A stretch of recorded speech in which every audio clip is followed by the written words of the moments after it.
Hi BookTube! My name is Sarah and welcome to the Bookish Knitter. Today I am coming to you with my Saturday chat video. So today I am talking about reading series and reading series in or out of order, which I know is a big thing for a lot of my viewers. The little warning before the video, the little tongue-in-cheek, because I know a lot of you, when I say I'm reading the series out of order, it bothers you a lot. And I get it. I understand the reasoning why, but I thought I would sit down today and have a discussion about it and talk to you about that there are series that, in my opinion, you can absolutely read out of order. There are some that you can't, some that you absolutely do need to read in order, and why I feel like you can, and maybe in some cases you should, in certain instances. So yeah, let's just jump in and get started. I don't have anything written down, so this is kind of going to be all off the top of my head as I'm talking. But first of all, to start off with, there are certain series that you need to read in order and other ones that you don't.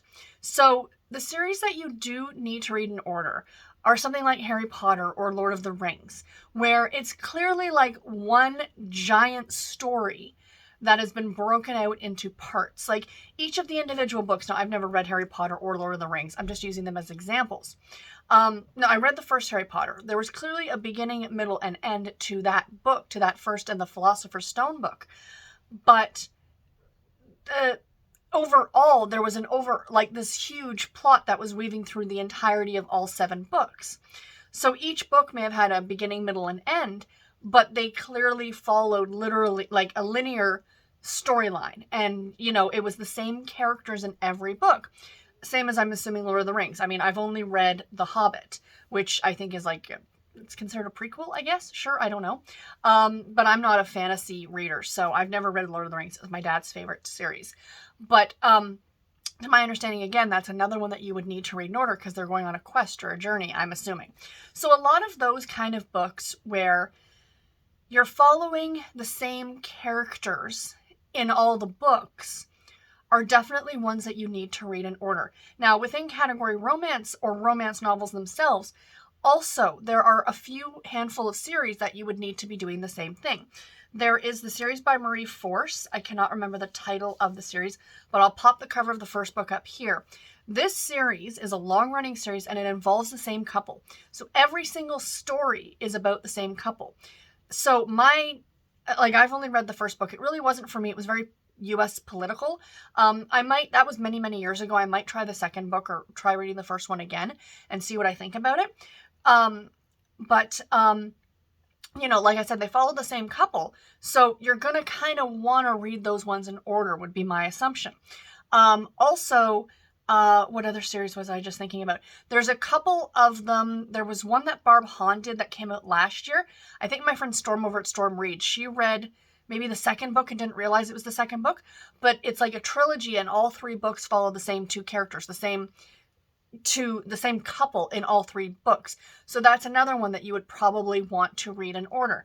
There was another series for special edition that Michelle Major did that followed the same couple again. So, they are few and far between within romance themselves, within the romance genre, if you will. But if you do run across a series that follows the same couple, that's a series you might want to look at reading in order. That's just my opinion, and that's what I would probably end up doing. Now, other series, like, for example, I will use the Sleepless in... What was this series? The From Manhattan with Love series by Sarah Morgan. This is the first book, Sleepless in Manhattan. I have the UK edition here because I think it's gorgeous. This is a 6-book series, so it's like 2 trilogies, and I think I've talked about this series before. So it's 2 trilogies. The first one's about 3 friends, and the second trilogy is about 3 friends, but they do overlap at one point because the 2 groups of friends are familiar with each other. And some of the characters from this book, or the 3rd book, is it Eva, shows up in one of the later books in the series. But anyway, this is a series. The series is called From Manhattan with Love. This is something that I would consider to be a companion series. It's still a series, but it is a companion series. If you have read the Fool's Gold series by Susan Mallory, if you have read the Chesapeake Shore series by Cheryl Woods, if you have read the Lakeshore Chronicles series by Susan Wiggs, those are all stuff that I would consider to be companion series. Another one in that group as well, the Crew of Hunters series by Heather Graham. This is a companion series. So there is something that pulls the whole series together. Most of the time with romance, it's either a location or a family or a group of friends. So in the Crew of Hunters, it's like it's a group. It is the Crew of Hunters. So every single book you're getting a new member of the Crew of Hunters, which is a elite ghost hunting unit of the FBI. I love these books so much. My plan this year had actually been to read one in the series every month. I am reading them in order again, only because I don't want to miss any of them. So I have a list and I am kind of trying to go through them in order. Not for continuity's sake, but more for the sake of I don't want to miss any of them. So that, like, as a side note, that is one good reason to read series in order, so you don't miss any of them. But I'm just talking in general as a reader. So, you know, the Crew of Hunters itself is what holds this series together. For something like the Sleepless or the From Manhattan with Love series, it is the friendship group that ties these books together. For the Fool's Gold series, it is the town of Fool's Gold in California that ties everything together. If you want to go historical romance, for the Bridgerton series by Julia Quinn, it is the family. You could absolutely read the Bridgerton series out of order. 100% you could read that series out of order. You know, like, they're actually kind of written in a way out of order because they don't follow linear with the characters. And some of the characters might pop up in another book and blah, blah, blah, blah, blah. And if you, okay, so the Bridgerton's a little bit of a, if you're going to read Bridgerton, the thing is that the first 4 books contain one big thing. And then the last 4 books don't have that in there anymore. Or you know what it is. You know what this big thing is revealed. If you watched Bridgerton, it was my biggest complaint about the Netflix show is that they revealed that very crucial storyline plot at the end of the first season. When in the books, it's not revealed till the 4th book, which really, really, really made me angry. I'm also very angry that they're skipping Benedict's story and they're jumping right to Colin and Penelope. I love Colin and Penelope, don't get me wrong, but I love Benedict's story. It's a Cinderella retelling. Anyway, I'm off topic. Sorry. So you could read Bridgerton out of order. I would say you could. But just understand that if you read a later book in this, because in reality, when I started Bridgerton, I started with book 5 or 6. And I read that one and went, oh, this is part of a series. And I hadn't realized that. And then I went back and read The Duke and I, and then The Viscount Who Loved Me, and blah, blah, blah, blah, blah. Just because, again, I didn't want to miss any of them. But, I mean, I read book number 5 or 6, and I think it was When He Was Wicked. And I was perfectly fine doing so. It did not bother me in the least. So, yeah. That's, you know, like I'm saying, like most romance series you can read out of order because they are companion series, as I like to call them, companion series. Now, there are some, I would call these like sitting on the fence kind of an idea. And one of them, Intrigue does a lot of these. There is the Colt Brothers Investigation series, and this is by B.J. Daniels. It just came out in December. So this is, I think, the 3rd book in this series. I read book number 1, and I know my friend, again, mentioning Storm, she read this book, and she hadn't read the other books. And she was, okay, yeah, this is the 3rd book. And there was this thing that was going on that she's like, did I miss something from one of the earlier books? But a lot of these are written so well that you could absolutely jump in at any point. Another book that I just finished this week, stay tuned tomorrow for my weekly reading vlog, was Darkwater Disappearance by Katie Richards, which is another Intrigue novel and part of the West Series Investigation series. West Series Investigations. Again, I would consider that to be more of a companion series. They do follow like the same family of this West Investigations. You don't need to have read a previous one to enjoy them. That all being said, is that the thing is with romance, like, let's say for the From Manhattan with Love series, you went ahead and read book 3 first, because book 3 is one of my favorites. It is Miracle on Fifth Avenue. It's a Christmas story. Let's say you read that book first. So within that book, you're going to meet the two couples that you are introduced to in books 1 and 2. So you're going to be kind of spoiled on who ends up with who. But to my argument, it's a romance story, guys. If you read the back of this book, it says, cool, calm, and competent. Events planner Paige Walker loves a challenge. And then it goes on to say, except launching her own events company is nothing compared to hiding her crush on Jake Romano, her brother's best friend. Let me tell you guys, that's a giant spoiler right there, because guess who our couple is in this book? Paige and Jake. And guess what's going to happen at the end of the book? Paige and Jake are going to end up together. That's how romance books work. If you look at the back of the B.J. Daniels book, we have a former rodeo star named Davy, and his hometown sweetheart, Carla. Guess what's going to happen at the end of this book? Davy and Carla are going to end up together. I know, I'm shocked. But that's what I mean with romance.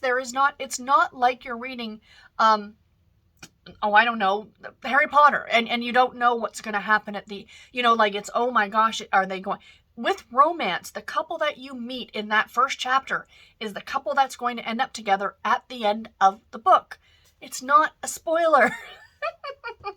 And I will argue this to people all the time. The other thing is that cozy mysteries, they're my other big thing that I love to read. Cozy mystery series can be read out of order. I'm sorry. You guys can fight me on this one.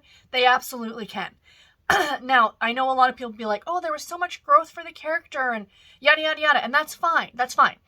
But I've said this before in another vlog that, for example, the Campers and Criminals Cozy Mystery series or the Hannah Swenson series by Joanne Fluke. If you tell me, oh, do you remember when so-and-so was killed in the in the Hannah Swenson series? I'd be like, yeah, but I couldn't tell you what book that happened in. Each single book is an individual murder or mystery. That's the way cozy mysteries work. Yes, it's a series, it's a long-running series, what have you. But you can freaking read them out of order. I'm sorry. So, yeah, that's just my thought process on, like, the reason why you can read a lot of these books out of order. Now, my personal reasons. So, I thought I'd talk about this. So, but I've been reading series out of order since I started reading. My first books that I ever remember on my own getting were the Babysitter's Club. But I didn't get books 1, 2, 3, and 4 when I first got the Babysitter's Club books. I think it was in the 20s. I got like Dawn on the Coast. My dad bought me a box set and he brought it home for me when he was traveling to Myrtle Beach. And it was like Dawn on the Coast, Christy and the Mother's Day Surprise. Oh gosh. There was 2 others. Marianne and the Search for Tigger, and I can't remember the last one. It was one of those in that, like, if you look at the Babysitter's Club books, like, in chronological order, or in the order of publication, one of the other books, I can't remember what it was. But anyway, those were the first books I started off with. So those are the first ones I read, and I loved them. And I went back, and I read all the other ones. After that, or, around that time when I was going to the library a lot, I was reading a lot of the Nancy Drew books. And when I would go to the library when I was, like, 10 or 12 years old, I wasn't going like, okay, I read books 1 through 5. I need book number 6. And I would go to the spinner rack where they had the Nancy Drew books. And because I distinctly remember those spinner racks with the Nancy Drew books or the Sweet Valley books. Same with Sweet Valley. And being like, okay, I'm up to book 10. I need book 11. And looking for book 11. Because you know what, guys? Chances are it wasn't there. But I wanted something to read. So I would just grab whatever book it was, and it didn't matter. And I went ahead and I read it. So I have been a reading out of order series person forever. You know what I mean? Like, it's never fazed me. It's never bothered me. Because back then, it's not like I could just go on my Kindle and order the next book and be like, okay, great, I can read the next book in series. That wasn't the case. Like, when you were young and you were at the library, your choice was very limited in some cases, So I guess that's why I allowed my brain to be like, it's fine. It's not a big... Stuff like Nancy Drew, you can absolutely read out of order as well. I am currently reading the series in order, again, because I don't want to miss any of them as I go through them. But anyway, So that's why I was reading series out of order back then. And I guess this is just carried over into my adult life, into my adult reading. My biggest thing is that I hear so often on certain series, like, oh, the first book in the series wasn't that great. Just work your way through it and then it gets better. Okay, but why am I going to waste my time reading book number 1 if it sucks? I'm sorry. There is a very well-known cozy mystery series called, is it the Meg Langslow series by Donna Andrews? It's the one with all the birds on the covers. I have read a much later book in that series, like book 17 or something. It was a Christmas book. I read it a couple Christmases ago. I really liked it. I thought it was adorable. So many people love that series, but every single person who talks about those books says the first book in the series is garbage. Like, you are completely confused because of like all the stuff going on. There's like all these weddings, there's all these characters. Like, they're essentially, it's the setup for the rest of the series, right? Why am I going to try and force myself through a book that everybody says is no good? Just to get, I have read a later book in the series and it was good. So, I will read later books in the series and then maybe at some point go back and read book 1. And if I don't like it, DNF it and walk, but I'm not DNFing the series, because that's my thing. Like, let's say you're reading a book in series order and you read that book and you're like, oh, this wasn't very good. I didn't like this at all. And you just completely say, I'm not going to read any more in this series, or I don't even want to waste my time going on to book number 2 or book number 3. And you're missing out on potentially a good series. You know what I mean? The other thing is that a lot of the category romance books, like these are part of series, right? And if you are a physical book reader and you don't read digital or what have you, you might have a very difficult time locating earlier books in the series because they have a shelf life of a single month. So, when that month is over, those books go off the shelf and then the new ones come on and you're like, oh, cripes, I missed it. You'd have to order it online, or you'd have to hope for your library to have it or something like that.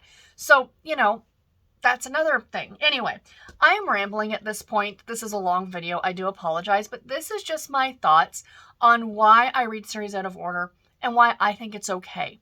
I am somebody though who does keep a spreadsheet, and I do keep a spreadsheet of all the books I've read in series. I literally have it like color coded in like an Excel spreadsheet of, what number in the series I have read, which ones I still need to read. So I can keep track of it that way. And, if you're organized like that, I think it's a lot easier to be able to jump around in series the way that I do.